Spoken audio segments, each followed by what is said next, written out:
I'd like today to discuss two areas in which I think Keynes's views on philosophy influenced his economic thought. These concern his theory of knowledge and his views on ethics and politics. Now, Keynes's views on theory of knowledge are expressed principally in a book of his that came out in 1921, which was his fellowship dissertation at King's College, Cambridge, called A Treatise on Probability. From the title of the book, one might not suspect that this is about the theory of knowledge, but unusually for a statement by Keynes, this is only slightly misleading, as the Treatise on Probability is for a great part about technical issues of probability, but also is a much broader philosophical account of what the nature of knowledge consists of. Now, Keynes divided knowledge into two different categories, direct and indirect. The direct knowledge were things that such as things we see directly or can perceive directly, such as I'm now looking at certain objects or certain shapes, and I can't doubt that I'm actually seeing something. This is something that's known directly. And as we'll see later, Keynes thought there were truths about ethics that were also directly seeable. But most knowledge, in his view, fell into the indirect category, and it's here that issues of probability come to the fore, because he thought practically all knowledge, since it's indirect, involves probability. Again, not in the mathematical sense, but just in the sense that we know things not directly, but just by inference or by evidence.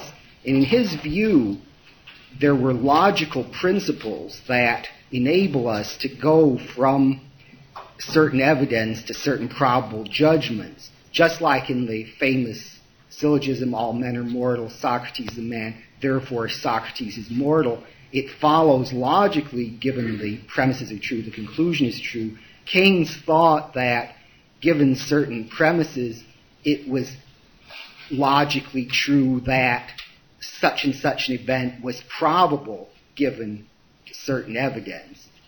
The only catch in this was he thought it was practically impossible to establish anything as knowable that way, even though most of our knowledge rested on just this kind of indirect inference. When he, as an example of his skepticism about knowledge, he, for one of the few times, resembles Austrian economists. He was very doubtful about the value of econometrics, or measurement in economics, and the collection of statistics, although he himself had done some work in economic statistics in his work on Indian currency reform in 1909. He doubted that this was much more than of historical value. For example, in 1937, he reviewed some work by the famous econometrician Nico Tinbergen, and he said, how could we know just from certain collections of statistics that this is just anything more than a description of what certain events that had happened at one time or other? How could we conclude from this that there are any laws or any truths about what will happen just because certain things, certain mathematical relationships have been shown to occur in the past? So, as I say, in this respect, he resembled, he took a position somewhat like that of the Austrians. And you'll also find, if you look at the general theory, although there are a few equations in it, there's actually very little math, and he really didn't go in for that much, unlike some of his latter-day disciples. Now, one thing, if he thought we couldn't get knowledge by statistics, then how could we get such knowledge as was available? Well, he thought that, as I say, in general, knowledge rests on induction, and he distinguished two different types of induction. One was pure induction, which is thinking that something will happen just because it's happened before. And he thought this had some value, but not much. But the principal kind of knowledge he thought was available was through what he called reasoning by analogy. And here we would have something like this. Supposing that there's been a case where the price of a good goes up and as a result the quantity demanded goes down.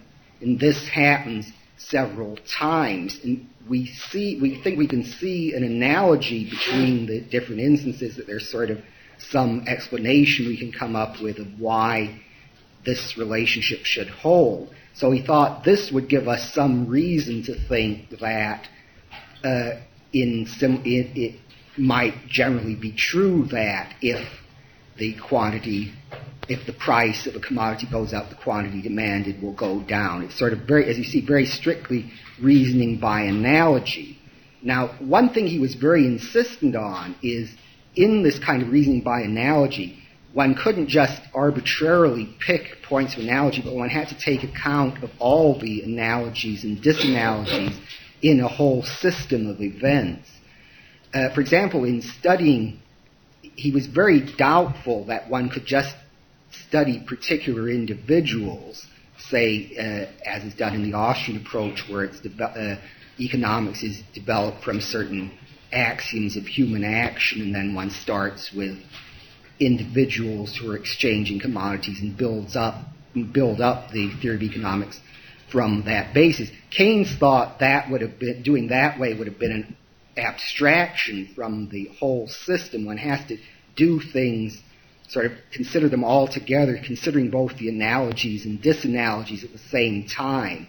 And by doing so, then one might have a chance at getting some account of things. Now, if you look at his general theory, of course, the most obvious instance where this stress on the whole system comes in and is his working in aggregates in his chapter on choice of units. He's talking about aggregate demand.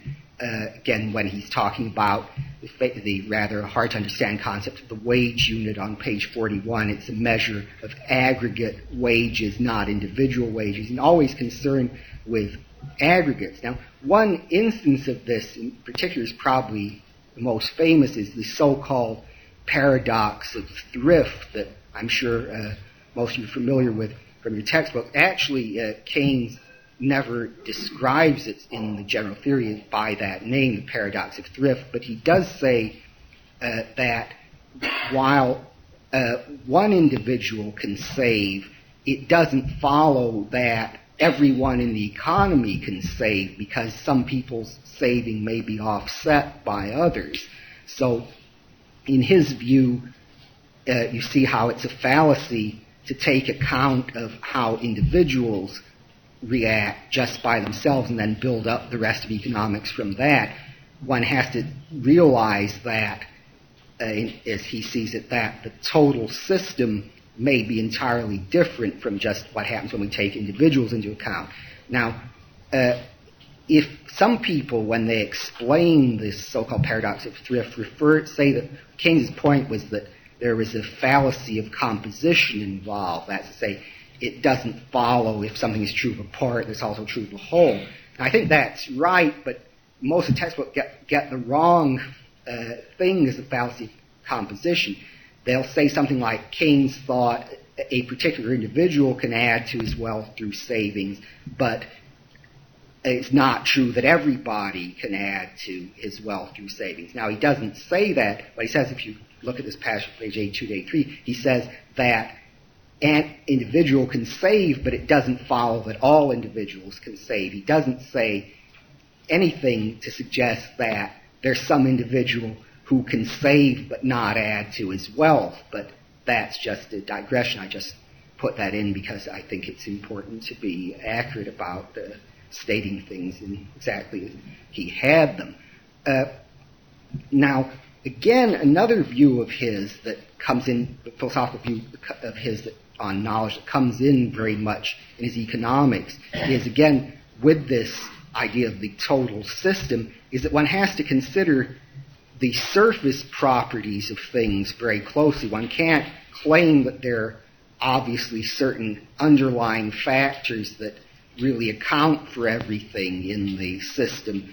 One has to go according to what the surface properties are and then have one's explanations from this. For example, Keynes places great emphasis on the fact that wages are negotiated in money, and when he has his famous view that there can be an equilibrium with unemployment, many writers after this suggested, like Franco Modigliani had a famous article in 1949 on this, and Eric Lindahl also suggested this. They said, well, Keynes is assuming that wages are rigid downwards. That's to say, wages can't be lowered, because it seems from elementary economic theory that if there's a surplus of a commodity, then by lowering the price, one can clear the market. Now, so people wonder, how can there be an equilibrium with unemployment if can't the workers simply bid down wages and then become employed? Now, the usual account, which I think has great validity, is that Keynes did think that wages were rigid downwards, that he thought it was very difficult for them to vary. But he also, in Chapter 19 of General Theory, does consider the point, what if there was a fall in real wages? And he still thinks that there could be unemployment even with a fall in real wages, because this again gets to this point about his philosophy that I mentioned, that the bargaining takes place in money terms. So he thought it doesn't really matter what happens to real wages unless you could show that it somehow affects the way people bargain in money. It's not clear to me how the argument is supposed to go, because I don't think it's correct, but that at any rate was his position. Now, one thing I've perhaps given a wrong impression so far when I've described, I should give also one other instance, a famous one where Keynes stresses the surface properties, is in his criticism of Mises' theory of interest in the general theory. I think this is the only time he mentions Mises' entire book, which is on note on pages 192 and 193. And he says Mises has a very peculiar theory of interest, which he says it corresponds to what he calls the marginal efficiency of capital. Now, it doesn't actually correspond to the marginal efficiency of capital as Keynes defines it, but it does have some similarity to it. But he says Mises wrongly assumes that just because people decide to invest instead of consume, that they'll be able to do so. And he says what Mises is forgetting is that interest is a monetary phenomenon, that it's consistent. The interest rate is determined by demand and supply of loanable funds. So it doesn't matter if what Mises called people's time preference shifts.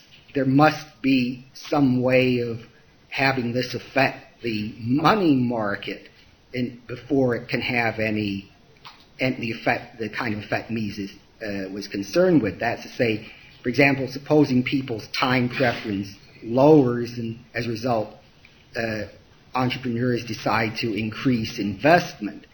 Now, the way Mises takes it, unless there's some peculiar circumstance, they'll be able to get the money to do so. But Keynes thought, because the rate of interest is determined by the rate of time preference, but Keynes thought this wasn't right. It's the money rate that determines the rate of interest, and one could have what he calls, even if people wanted to invest, they'd be unable to get the money to do it because money interest rates are too high for them to obtain this. So you see again how he rests everything on the surface properties, because money is because the interest rate on the surface is a monetary phenomenon. He thinks one can't neglect that in determining the analogies and disanalogies in things. Now, I've given so far a perhaps misleading impression of Keynes's views, in that when I've spoken of his views on knowledge, I suggested that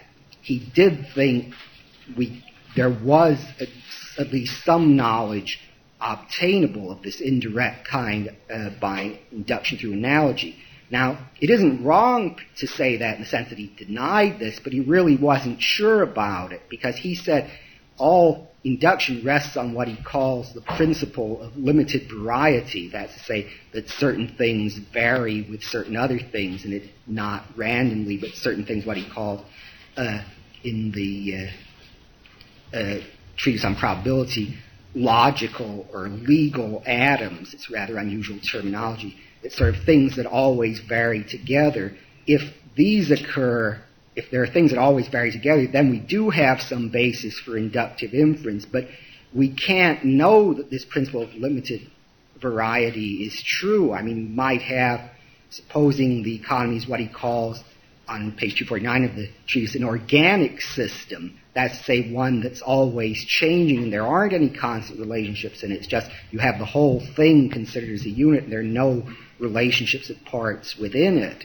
Then you couldn't have any knowledge of things. So he says, how do we really know this? And he really isn't sure about it. Now, some people, there's an article in particular, quite good article, that appeared in the Scottish Journal of Political Economy in August 1988 by Elba Brown Collier and Randall Basser, who go a bit too far here. They say Keynes did say that the economy was an organic system just like that, but he never does say that. I think they rightly point out that Keynes was influenced a lot by the philosopher G. Moore, who discussed organic unities. But that's an entirely different thing. That concerns that Moore's idea was that something can be, a whole can be better than the sum of its parts. That's say if you take the parts of things and ask how good is each one,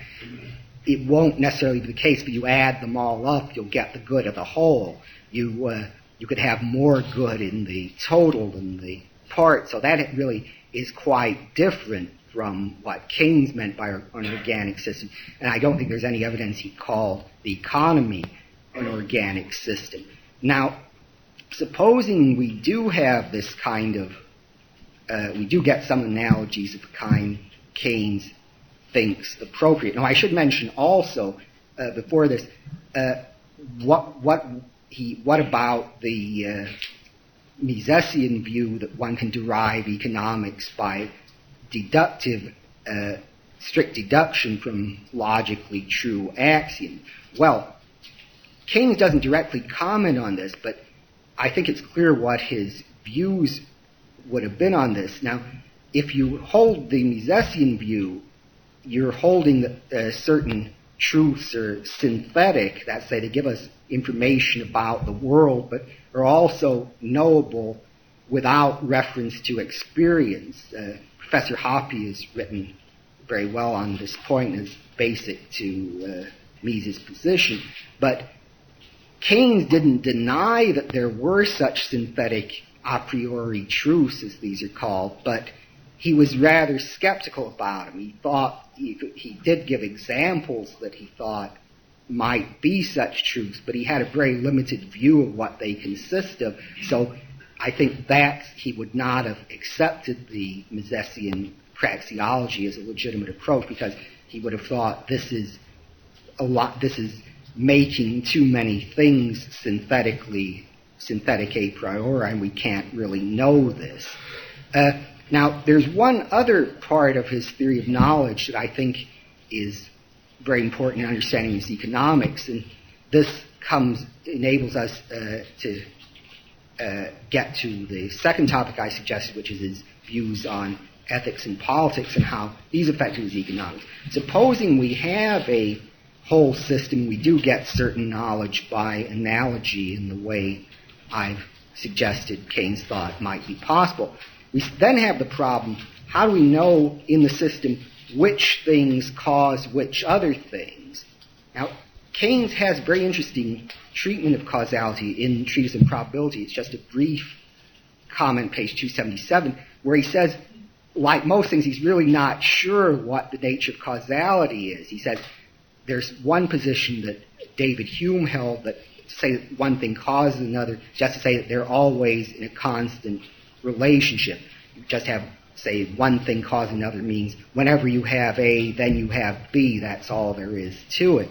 And there's some people who think there's a closer kind of relationship. It's sort of one thing is kind of bringing the other thing about, or it's bringing the effect about. It's not just correlation. He says he really isn't sure about that, but he thinks that because there's a whole system, it's pretty much up to the investigator to separate out what he calls the independent and dependent variables. And he has a rather peculiar view of what these consist of, that the independent variables are the things that change faster. For example, he takes the money rate of interest as an independent variable because that fluctuates a lot, whereas money wage rates would be a dependent variable because these tend not to shift so rapidly, or at least it was defined by his method of wage units. So one thing he's very concerned with here is that you get the ones that are changing rapidly and pick them as the causal agents. Now, why do you do it this way? It isn't purely a matter of what is likely to be true, but it's very definitely for purposes of control. In fact, in one passage in general theory, which I think is one of the keys to understanding the motivation book on page 247, where he discusses this question of dependent and independent variables, he says something like the independent variables might turn out to be the ones that are most able to be subject to conscious and deliberate control by the central authority. So he was sort of interested not just in studying the economy, but changing it in a certain way, and that's why he selected certain things as the independent variables. Now, before turning to his ethical views, I think there's one other thing I need to mention on his views on knowledge, and this is his view of people's rationality. He tended, except for a small elite, of which he naturally included himself, to think that most people acted in a manner based on habit rather than on rational thinking. He tended, in a very famous passage of the general theory, he suggests, this is on page 161 to 162, he discusses, particularly where speculation is concerned, what he calls animal spirits. And then what he suggests there is that even if there are reasons for doing something, one needs to have a sort of a feeling of optimism in order to impel one to act. It isn't enough that there's a good case for something, one sort of has to feel like doing it. I think this view in part derives from David Hume, whom Keynes studied very carefully, and Keynes was one of the leading Hume scholars of his time. But where this comes in his economics is that one reason he doubted that there would be an equilibrium, say, gained by cutting wages, is he thought that this would depend very much on how speculation took the matter. He thought it wouldn't necessarily be that businessmen would say, all right, real wages are now lower, therefore our costs are lower and we can now invest more. He thought businessmen might say, oh, well, maybe wages will go down even further, so we're still not going to invest. And he tended, I think, disregarding the type of work Meeses later did in his essay Profit and Loss, and Kerzner on entrepreneurship. Again, he tended to think of the entrepreneurs just as a class. He didn't consider that particular businessmen might be able to have correct ideas about the future, and then by doing so would be able to bring the economy to equilibrium, since they would gain a competitive advantage over those who were did not have as good judgment as they did. But he just considered that people would be governed by waves of optimism and pessimism that would prevent the system from reaching equilibrium, or at least might prevent it from doing so. I should say, in Justice to Keynes, he points out on the next page of his discussion, 162, that he doesn't say that speculation is all irrational, but he just thinks there is this factor of animal spirits that needs to be taken into account. So now to turn to the second topic, which is Keynes' views on ethics and political theory and how they affect his economics. As I think other speakers will be going into more detail, Keynes was very influenced by the philosophers who were at Cambridge, which was his university, in the early years of the century, particularly G. Moore, but also others like John McTaggart, Bertrand Russell, who was a very good friend of his, Ludwig Wittgenstein, I see, and C.D. Broad, and to some extent Alfred North Whitehead, who was at Cambridge in a somewhat earlier period, but had then shifted to the Imperial Technical College in London. But this was probably at this time, namely when Keynes was writing Treatise on Probability, he worked on it, I think, from the early years of the century till its publication.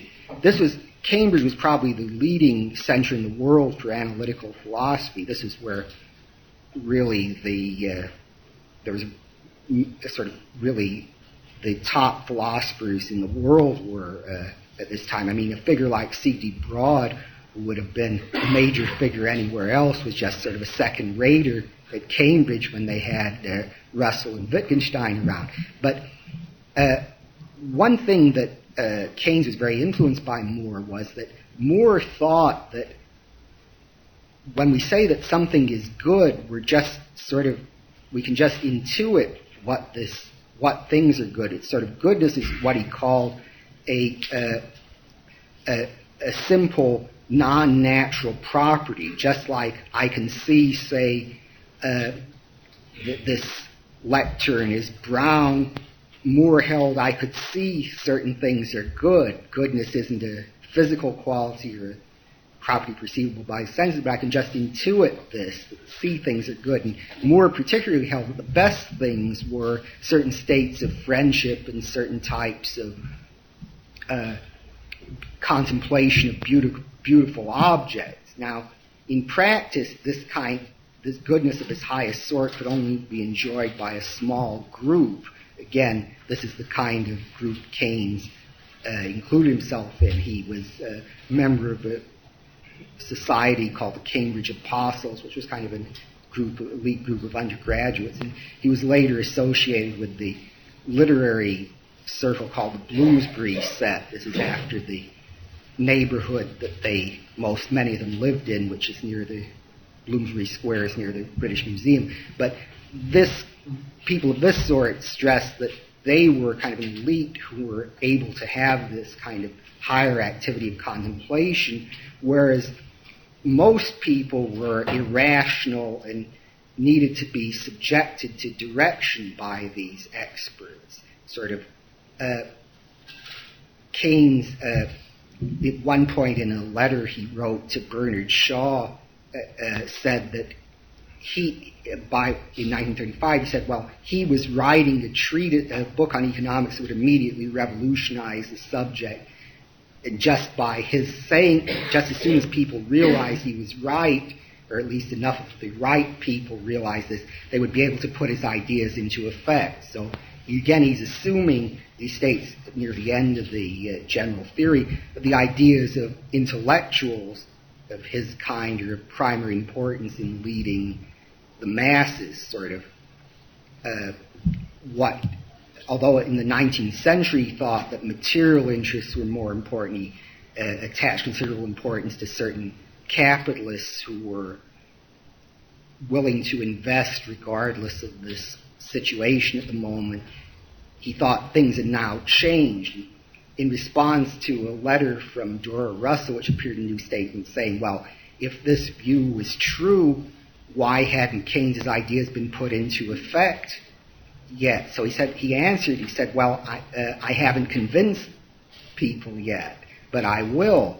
So you see, it's a complete reliance on his intellectual power as capable of leading the rest of society.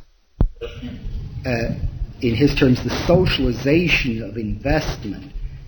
You remember when I mentioned before he had thought that when businessmen were investing, even if they wanted to do so, they might be blocked by the fact the money rate of interest was too high. Now, he thought there was a temporary cure for that, which is his famous fiscal policy of government spending, particularly on public works. He was a great proponent of public works spending, as he said in one of his essays, in his characteristic elegant literary style, 2 pyramids, 2 masses for the dead are twice as good as one, not so 2 railways from London to York. But this policy, public works spending, was just a temporary expedient. What he really thought was necessary, since he took a very dim view of the stock market, and he compared it in one occasion to a casino. Another famous passage he discussed his famous analogy of the stock market to a beauty contest. I won't go into the details of that, but that's very, very interesting logical. It has very interesting logical points in it. But he thought we should get rid of this entirely and have the government take over investment. And he'd have as a result, he'd have what he called the euthanasia of the rentier. The rentier is the person who what's sometimes called satirically a coupon clipper. That's to say, someone who gets interest, say, on stocks or bonds, and who, in Keynes's view, although I think quite wrongly, really didn't contribute much to the economy. He viewed the rentiers just as sort of engaging in a speculative game. So he wanted to eliminate these. Now, euthanasia means sort of a happy death, the painless death. One could question whether the rentiers would take that view of this, of their death in quite the way Keynes thought of it, but that's a matter he doesn't go into. But as I say, he calls for the socialization of investment. He doesn't say that the whole economy has to be socialized. He says that he likes the idea of having a market for consumer goods, and he said that the idea of choice is a good one. Particularly likes experiments that people might do in getting various different kinds of new commodities, particularly, and he allows some inequality of income because he says this is the way certain kinds of valuable things like art are produced by wealthy patrons giving them money. Now, of course, it's I think no coincidence that Keynes himself was a wealthy patron who had speculated on art and was responsible for various commissions in the British government dealing with art. So he allowed some inequality of income, but he wanted all investment to be socialized. Now, I think if we can recall how much of the economy concerns investment, this is really a very great deal. So sometimes Keynes is presented as somewhat of a moderate. For example, there are some people who cite Keynes's last article in 1946 on the balance of payments, where he referred to much modern stuff which has gone sour and silly. But there's no evidence he meant his own views by that. I really don't think that's much evidence. I mean, he does quite clearly say in the general theory that he favors socialization of investment. And he was, the one constant even throughout the book is his very negative view of interest and speculation on money. For example, in the preceding chapter, 23, he's very favorable to the mercantilist policy of piling up gold reserves and having a so-called favorable balance of trade on the grounds that this is a way of keeping the interest rate down, and he's quite sympathetic to usury laws. At one point, in fact, I think somewhat facetiously, he suggests that investors should be required to stay with the same company they originally bought shares in instead of being able to shift. And the joking part comes in where he compares this to a marriage in the 30s when he wrote divorce was extremely difficult to obtain in England. If one was married, it wasn't impossible, but extremely difficult to dissolve the marriage. So he says perhaps investment ought to be like that. If one buys shares of a certain kind, one shouldn't be able to shift it elsewhere. So in another place, again displaying his rather odd views, he suggests that if the interest rate is as high as 2 or 2.5%, he thinks this will lead to major unemployment. So he thought that by having the government take over all investment, this will enable this problem to be solved, since the government officials won't be dependent on the speculative ideas. I should say this doesn't mean Keynes was a Marxist in his views. He was quite hostile to Marxism, not so much on the grounds that he didn't like socialism. He speaks of favoring a liberal type of socialism, but he didn't like the idea of the proletariat ruling, the working class. He said, I am a bourgeoisie, this is my class, I don't want these inferior people taking over. So that was his principal objection to Marxism. Also, he thought that Marx's economics were outdated, and he took a very dim view of the value of Marx's Das Kapital. He rather, in one letter, told off Bernard Shaw for overrating the book. He said, no doubt Shaw was right that it had been influential, but that really didn't mean it had any significant ideas in it. So one thing one needs also to mention, again, I think this reflects in part Moore's influence. Moore, in addition to these intuitionist views I mentioned on nature of good, was in his moral system a utilitarian. He thought that, as I mentioned, what's good can be directly intuited, but he didn't say what the right thing to do is a matter of direct intuition. He thought the right thing to do is to produce the most good possible. Now, this is a utilitarian view. However, how was one to do this?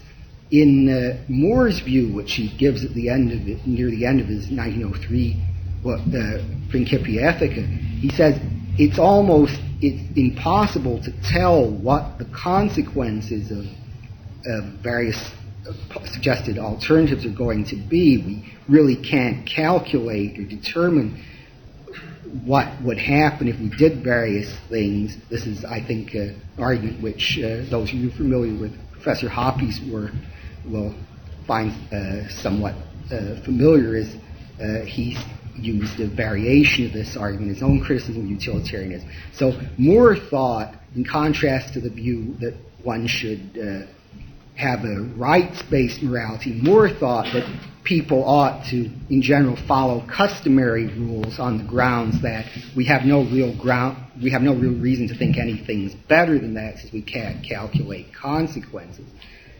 Keynes didn't agree with that. In Treatise on Probability, there's a section, I think, around page 307, where he says Moore is wrong about this because all his argument shows is we can't know the consequences with certainty, but maybe we can know them with what's probably the case. But again, it's not everybody who's capable of knowing these things. It's, again, just this elite group. Most people are governed by habit or irrational impulses, and again, one needs an elite to guide people, and he saw himself as one of the leading members of that. So I think thus, I tried to show, I don't mean to suggest in anything I've said that it's necessarily the case that a person's views in philosophy determine his views in other areas, but I tried to show that there are at least some suggestive parallels between Keynes's views in theory of knowledge and ethics and political philosophy and ethics, and the economic views that are familiar to you in the general theory. Thanks very much.